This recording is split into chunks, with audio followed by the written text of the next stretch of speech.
Assalamu alaikum. Welcome to my channel.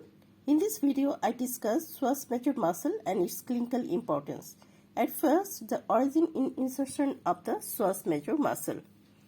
This is the origin of the Psoas Major muscle. Psoas Major muscle is originated from the transversus of the thoracic 12, lumbar 1 to lumbar 4 vertebra. It passed deep to the inguinal ligament and inserted into the lesser trochanter of the femur.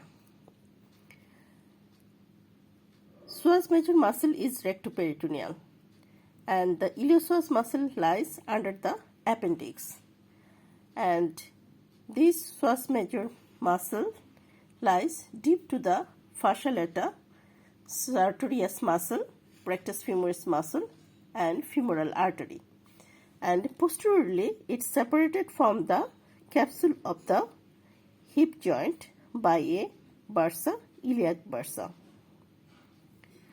Now, clinical anatomy. Psoas sign. Psoas sign is a clinical test is done by the patient lies in the supine position and actively flexes the right hip, or patient lies with the left lateral position and try to extend the hip joint. In both method, stretching of the muscle is occur, causes irritation and pain. The other important clinical anatomy related to the Psoas Major muscle.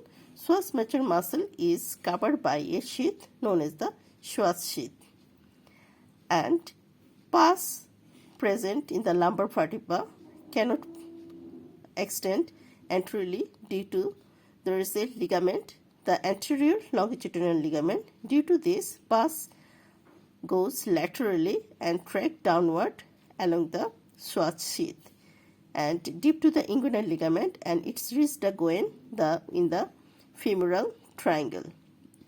In Leglett's case, this pus is tracked downward along the femoral vessel and reach the adductor canal, and ultimately it's appear in the popliteal fossa. So sometimes the pus of the tuberculosis of the thoracic vertebra is tracked downward from the posterior mediastinum and reach the Psoas Major muscle, and along the Psoas sheath it's descend downward. So this is all about the Psoas Major muscle and its clinically important. If you like this video, please press the like button and please subscribe my channel. Thank you for watching.